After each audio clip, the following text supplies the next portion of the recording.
Hey everybody, you are watching Ballerina Badass. My name is Georgia Reed, and on today's Stretch and Kvetch, I'm going to be working on my side splits, which we're going to be working towards getting back to the side splits today. And I'm just going to talk about is ballet an art or a sport?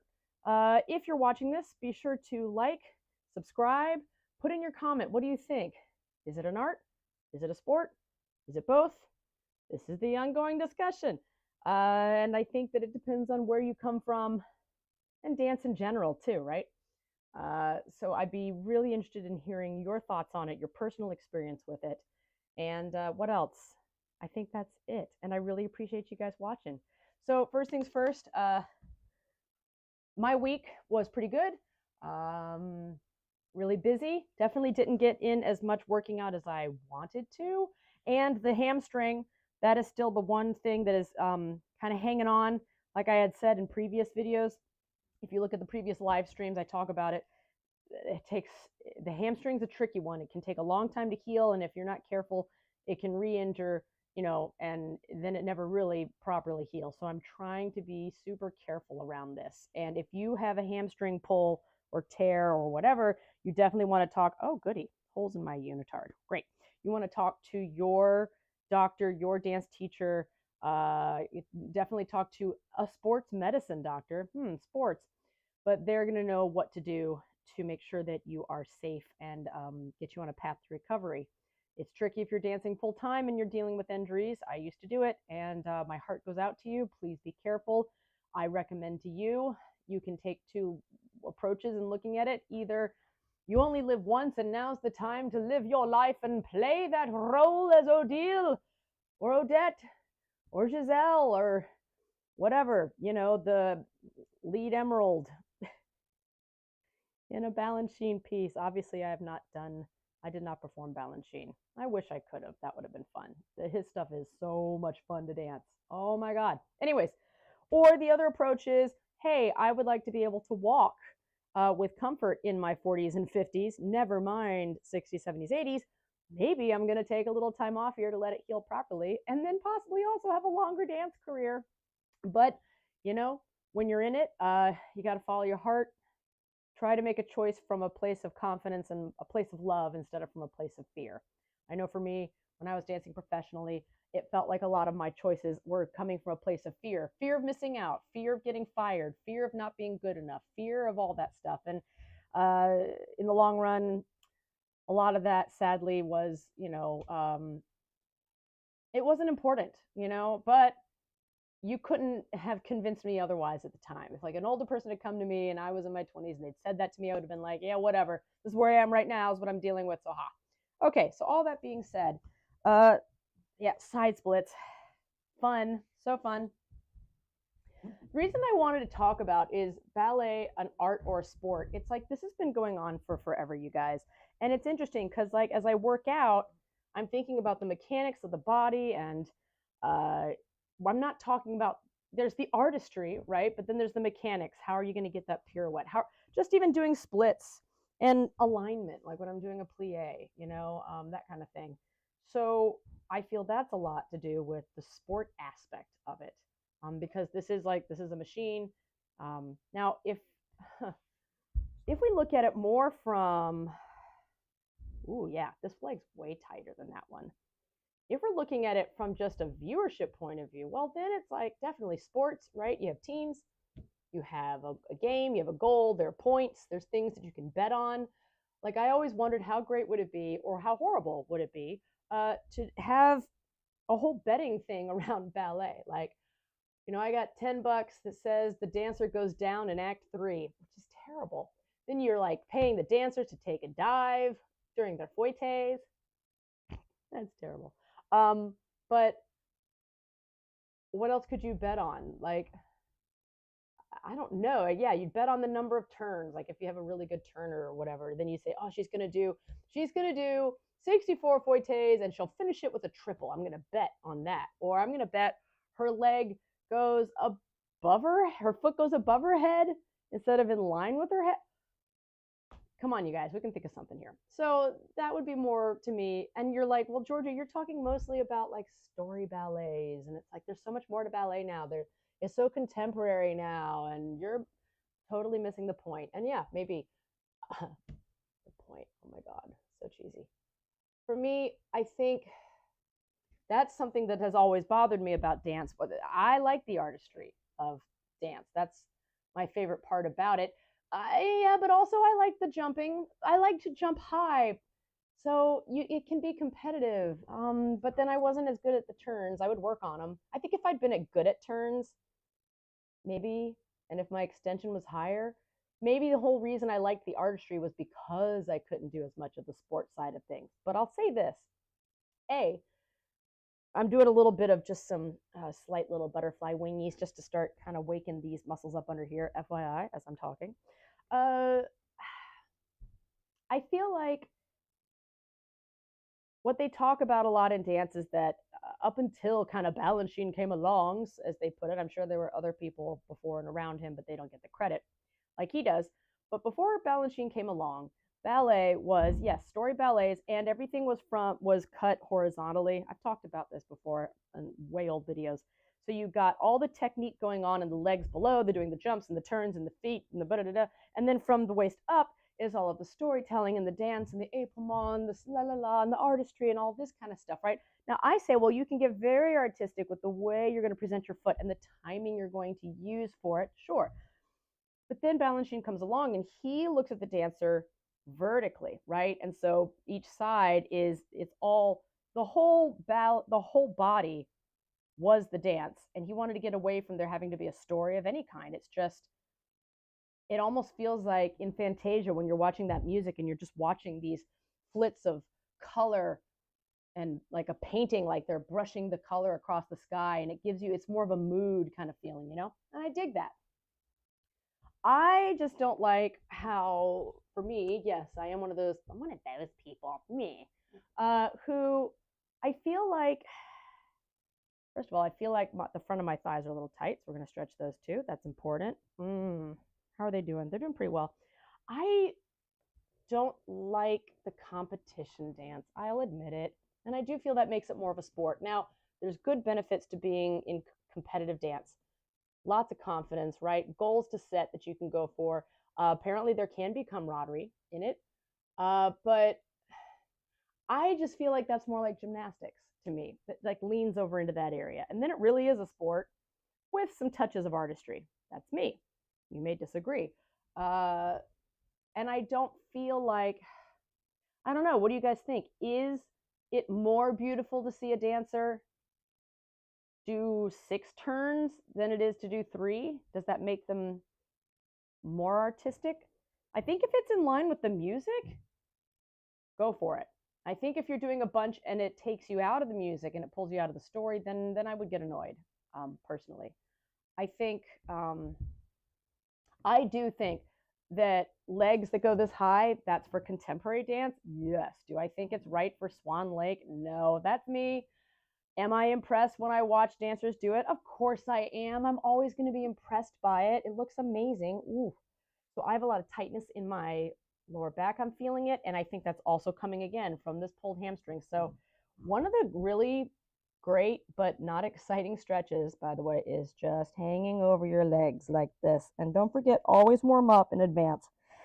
We used to do this in college. Oh my God, every day in body placement / modern class. And you just sit here like this and you slowly just, that's actually feeling really nice. It's funny, if it was just this leg, I can absolutely like go much further, and I should be flat. I'm not, because we are out of shape. And when I say out of shape, I just mean we haven't been doing dance in a while. I don't mean that I don't love how my body looks. This leg, nope, not so much. But I want to keep working on it. I just want to I'm coaxing the body today. That's what I'm doing, guys, is coaxing it towards getting back towards side splits. We're going to suggest the idea, you know, like I watch these parrot videos on TikTok. This woman she does a parrot rescue. Oh, this is a good stretch, by the way, for the front of the legs. I love it.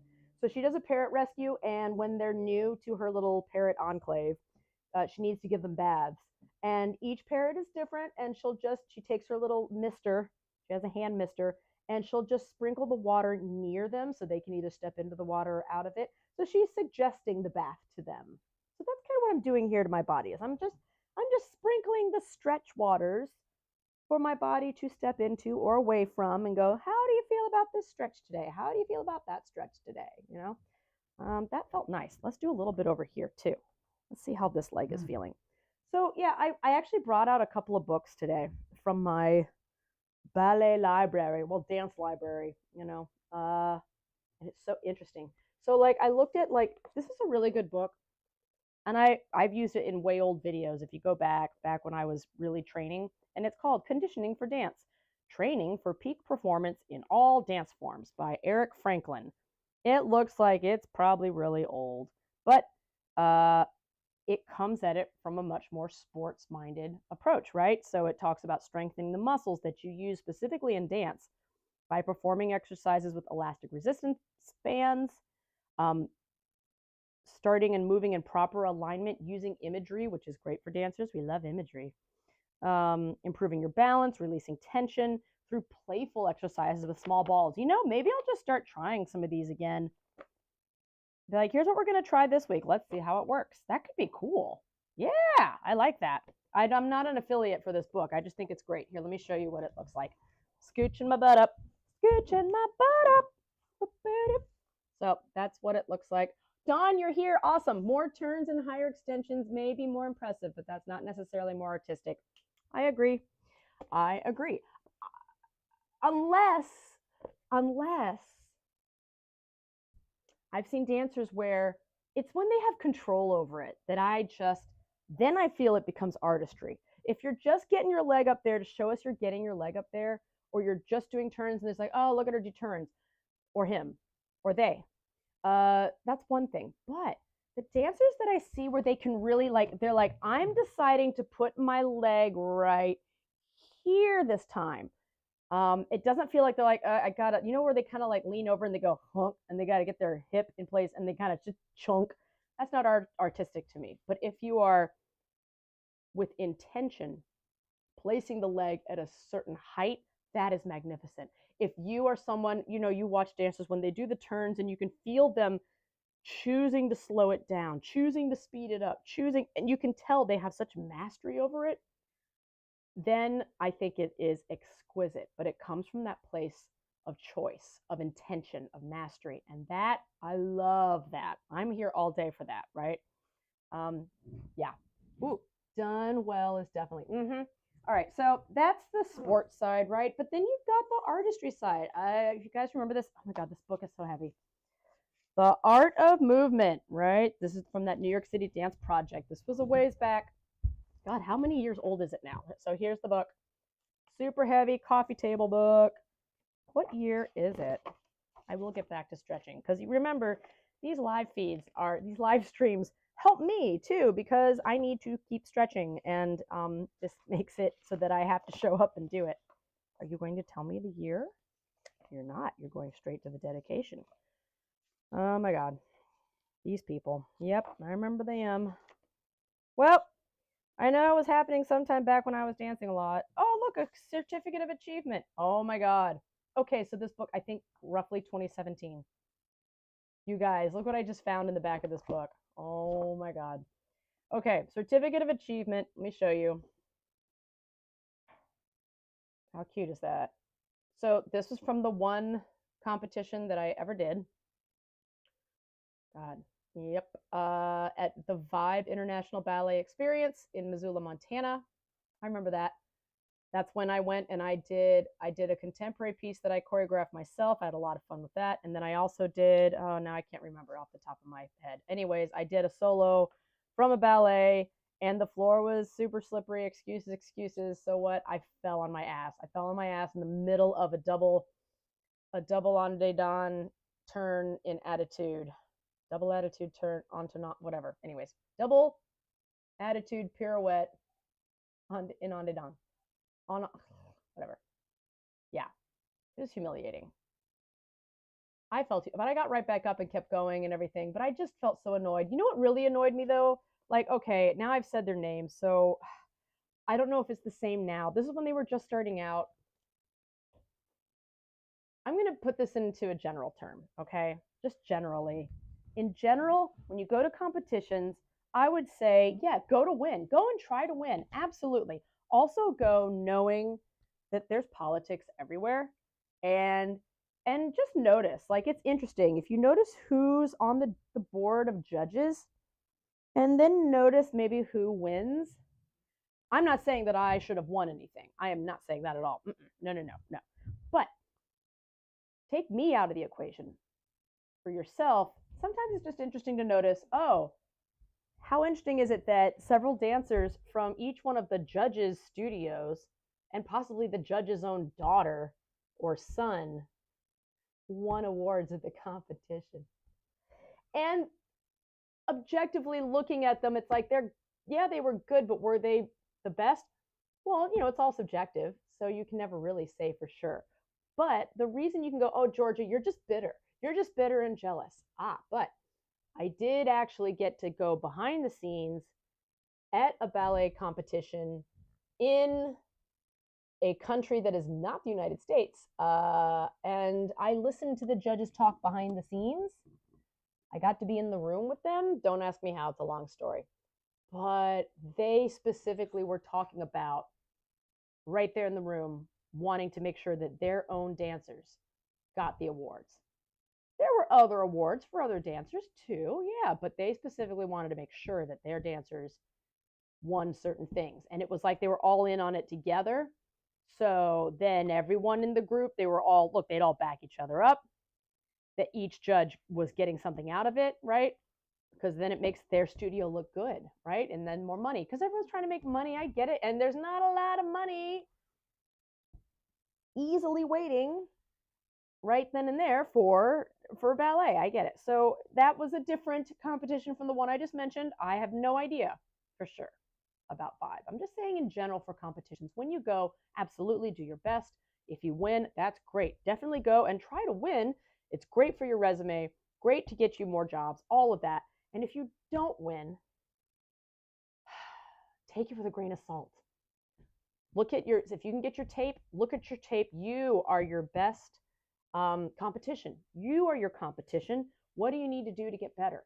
What is it that you liked about your solo? I need to go back and watch if I can find that footage, I'll see if I can find it and I will put it up. Oh my God, it's probably going to be horrible. Whatever.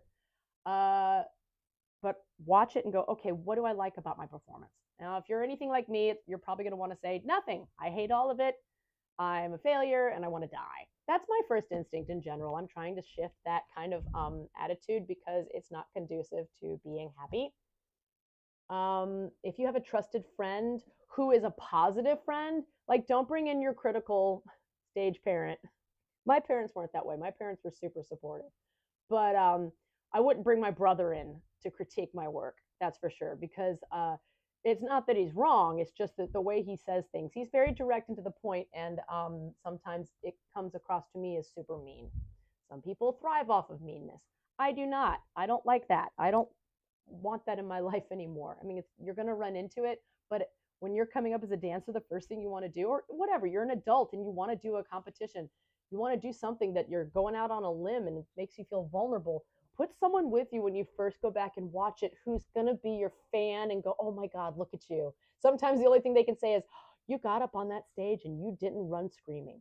You got up on that stage and you smiled. Hooray! Whatever it is, something that's positive. Look at all the positive things. And sometimes that does mean, like for me, fell on my ass, got back up and finished the variation. Yeah, that was so fun. Oh my God.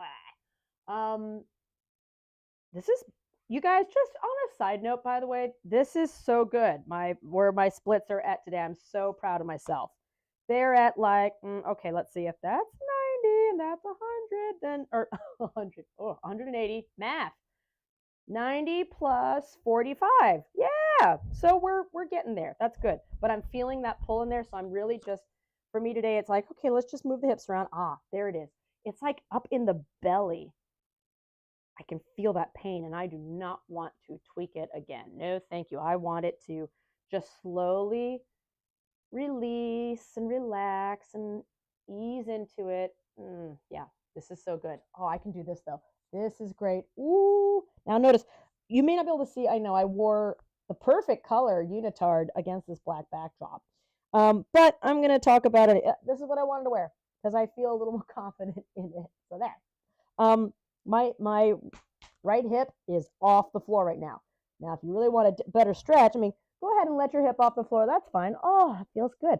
I'm feeling a nice stretch here in the oblique area.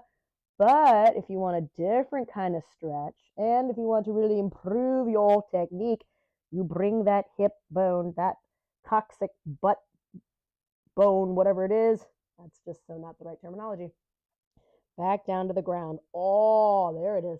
Now, woo! Now when I do it this time, now I'm feeling the stretch up in my rib cage area. Oh my God, I used to be able to lay flat. Oh, used to. Maybe I'll come back. I don't know. It may never come back. But I'm grateful that today I can get this far. This is already further than I've been in a long time.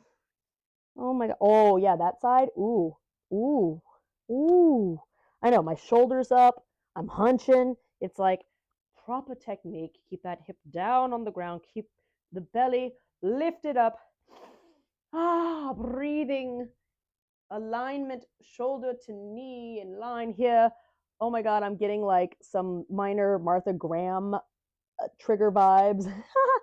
We used to do some Martha Graham warm-ups in modern class when I was growing up. And what was that one step? Okay, I want to do this carefully because again, it's not like riding a bike. Don't just launch into a step that you haven't done in how many freaking years, right? But it was something like, what was it? It was like hit up, right? And you flex, and then you would turn your body, and then you'd reach, and then you'd stretch the foot out. Da da da. Bow bow.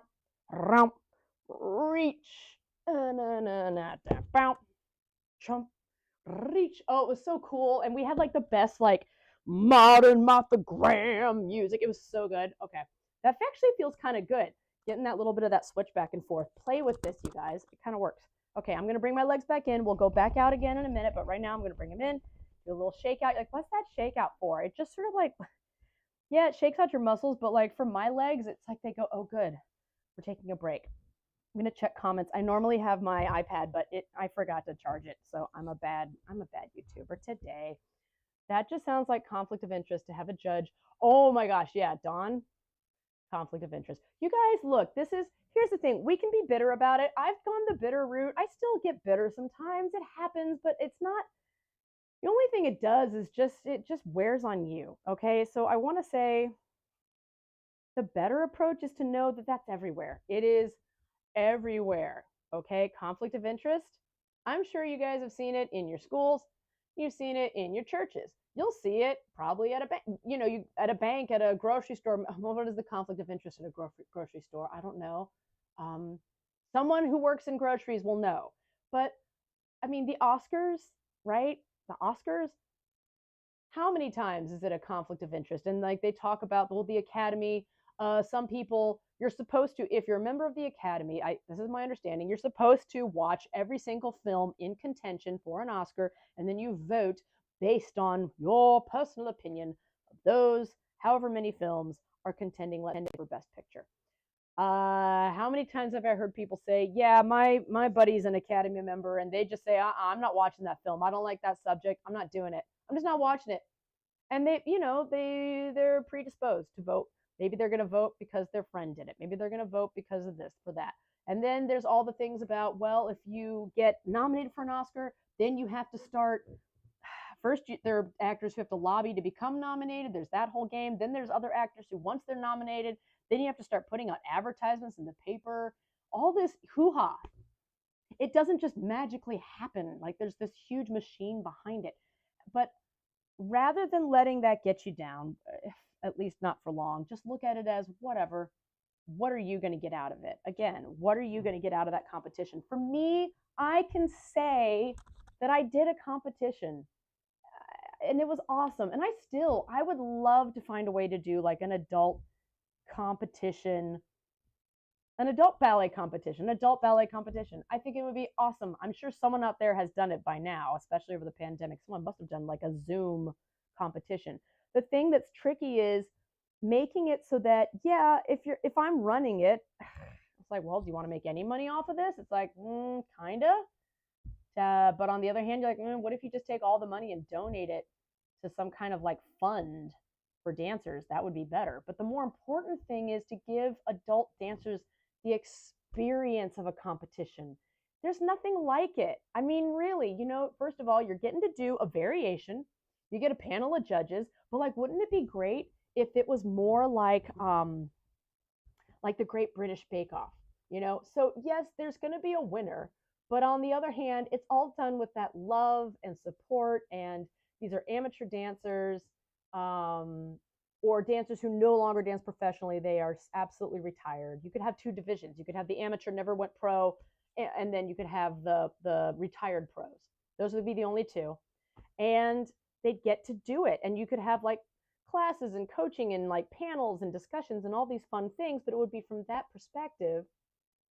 And like, yeah, it's cheesy on the one hand of like everyone gets an award. No, but like, yeah, that little certificate of completion, I love that. That says that I came to the competition and I participated. I loved that. That's awesome. I'm gonna put that somewhere meaningful, I guess. Maybe not in this book anymore. I bought that book while I was at that competition. That's why it's probably still in there.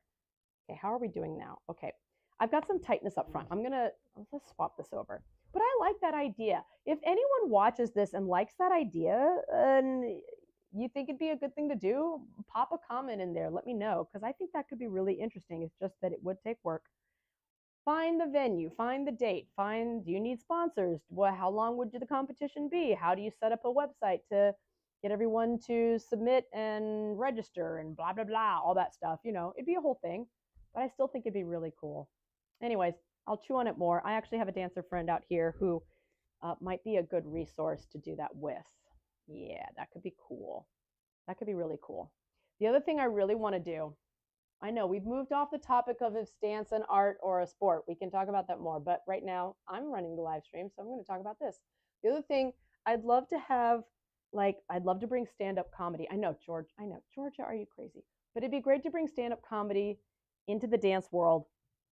Hear me out. For adults only. Kids not so much.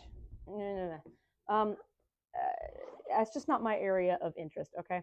But like, you do a dance class and then afterwards someone puts up a microphone and dancers who want to stand up and do 5 can do it. And because the reason why is I feel like so much, especially in ballet, but in the dance world, you're silenced and you're not encouraged to speak up, right? Dancers use their bodies to speak. Sure, I get it. And a lot of dancers may not want to speak. Maybe it's just that we have comedians come and do comedy for the dancers and they get to sit and stretch and laugh and relax. I don't know. I'm chewing on it, but I like that idea. And I might be squishing the mic. Okay. Oh, that's good. I like that a lot. That stretch is good. That stretch is real good. Okay. I am now going to do, well, that's kind of a naughty one. Let's lay down backwards. Hold on. We're going to checky the comments. I love it. Dawn, you are here. I love it. I just like to have performance opportunities for adults other than just being in the, oh my gosh. Yes. Other than just being in the party scene for Nutcracker. All my adult dancers, dude, how much are you not wanting to do the party scene in the Nutcracker? I did it once, but I was doing it while I was still getting to play a real dancer role in Act 2, and I still hated it. I hated it. In the professional companies, I remember when I was dancing professionally, and I mean, none of us wanted to do the party scene. Nobody wants to do the party scene ever. They should just hire. I feel like dance companies should just volunteers, fine, because they're always, oh, we're broke. Fine, you're broke. Then get a bunch of just local volunteer parents and people, or retired people, even better, because they will show up, and have them do the party scene. And no dancing. They're just milling about. That's it. They're milling about. They're having drinks. They're having a good time. The little kids can dance. I don't know. I mean, how hard would it be to teach a bunch of regular adults, just walk to the center, walk in it back, and No one cares anyway. Everyone is here to get to act 2. That's it. So you have to have act 1 so you can see little Timmy and little, Chandra dance for 2 seconds. And again, that's so that the company can make some money, because apparently that's the way they make most of their money for the year. I feel for it. But that is a good point. More opportunities for adults to dance. I know several different situations where people have tried to start adult companies. It's whatever. It's tough. What else though could be a good thing? Let me think. If you're an adult and you want to perform, well, you know what could be cool? If you got together a bunch of adults and you put together a program, but you could do it for local events. You could do it for charity fundraiser events. You could do it for maybe for retirement homes. Maybe they would like it. Maybe. I don't know. I mean, it doesn't matter how old people are, they can be judgy. But whatever. But that would be interesting.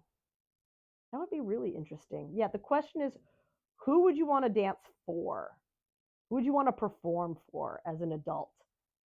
I think that's the question, is who is your audience? Maybe it's just your friends. I don't know. I mean, look, getting an audience for stand-up takes some doing. But it's possible.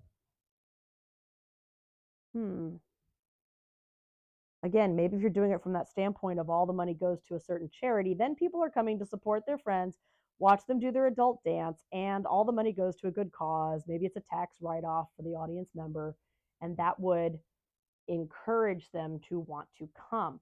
It's just the consistency of getting an audience. That's always the interesting challenge, right? Unless it's something that you just can't get enough of seeing. So what kind of dancing would you do that people would consistently come for?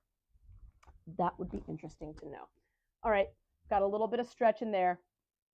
It's still a little tight, a little shoulder roll. But this brings it back. So then also, like, I will always lean towards dance as an art form, because I feel like, is there artistry in sports? Yeah. Is there sport in dance? Sure, but the music is what really sells it for me, right? And that the music will always be to me an art. Excuse me. So I don't care. I've seen dancers, super old dancers, no kind of like pointy, no legs, no nothing.